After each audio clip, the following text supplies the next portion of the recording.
Nkoko Zomba Lydie poursuit au tribunal de travail de Kinshasa Matete son ex-employeur Lasbel Bondeko Yassika. La demanderesse vient solliciter les paiements de son décompte final, les paiements de ses arriérés des salaires et la délivrance de son certificat de fin de service. Les faits remontent au mois d'octobre 2018. Selon les avocats de la partie demanderesse, leur cliente aurait conclu un contrat de travail à durée indéterminée avec Lasbel Bondeko Yassika en 2012.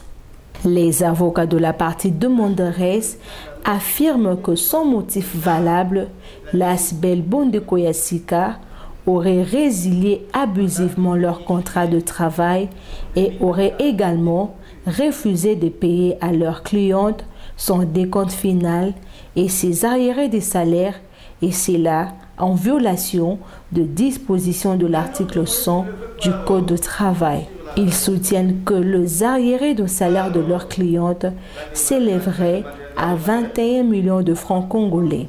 Ils soutiennent que malgré plusieurs mises en demeure faites par leur cliente, Lasbel Bondeko Yassika refuserait de s'exécuter. À l'audience du jour, les avocats de la partie demanderesse sollicitent du tribunal de constater la rupture abusive du contrat de travail, condamner la défenderesse au paiement de 21 millions de francs congolais, représentant les 36 mois de salaire, et les condamner également au paiement de 100 000 $ américains de dommages. Vous allez dérouter tout le monde qui vous seront présentés par la partie de Faderès pour une communication tardive, valant absence de communication. Le fait pour l'employé de ne pas procéder au paiement de toutes ces sommes légitimement dues à Madame Lydie, l'employé a violé l'article 100 du Code du travail. Mais il a aussi violé l'article, je crois, 75 du même Code du travail, qui dispose qu'à la cessation du travail,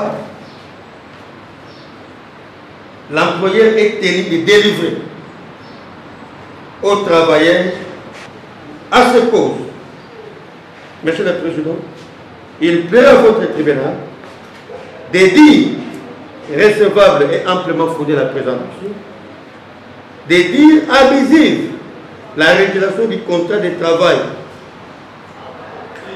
de Madame Lydie, d'ordonner le paiement de ses comptes final et de ses arriérés.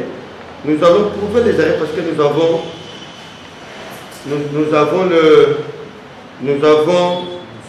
son dernier bulletin de paie. Son dernier bulletin de paie qui date de 2017. Et jusqu'à la régulation de ce contrat de travail en 2021, il n'a jamais touché son salaire. Alors si l'employeur nous dit effectivement qu'il a touché, qu'il se permet, même en se dérogeant au principe de la communication, de déposer ça au tribunal. Merci. Et donc, vous allez condamner l'employeur à l'équivalent de francs congolais d'une somme de 100 000 $ américains pour tout préjudice civil, en vertu des dispositions des articles 270, 279 et suivants du Code civil congolais livre 3, et spécialement en son article 63, et spécialement dans l'article 63 du Code du travail pour rupture abusive. Vous allez en outre dire que la décision à intervenir exécutoire de l'objet toutefois des recours. Fait acter au greffe qu'il retire sa comparution et va en tirer toutes ses conséquences. Les avocats de la partie défenderesse, pour leur part, retirent leur comparution au motif que le tribunal aurait invité les parties à plaider sans qu'il y ait communication de pièces entre parties. C'est avec peine que la partie défenderesse constate que la partie demanderesse veut faire passer des choses en force, ce qui n'est pas normal. J'aurais dû prendre la parole avant plaidoyer. Je me suis abstenu pour voir qu'est-ce qu'il allait dire. Vous vous rendez compte, il fait état des moyens qu'il n'a jamais communiqués. Il vous dit d'une part que mes conclusions devaient être déclarées inexistantes simplement parce qu'ils auraient été communiqués tardivement. Et il se donne le luxe, deuxièmement, de répondre à mes conclusions, dont il dit que ça devait être considéré inexistante. Votre honnêteté n'est pas la bonne façon de faire les choses.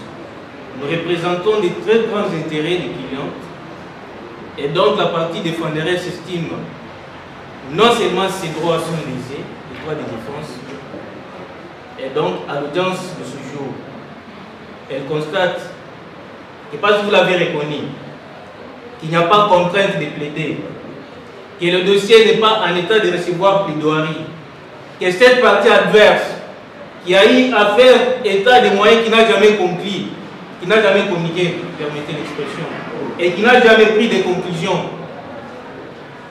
s'est permis néanmoins de plaider. Nous en tirons des conséquences et la partie défenderesse fait acter au greffe qu'il retire sa comparution et va en tirer toutes ses conséquences. Le ministère public, dans son avis, sollicite du tribunal de faire droit à la requête de la partie demanderesse. Il plaira de faire droit à la demande de la partie demanderesse aujourd'hui.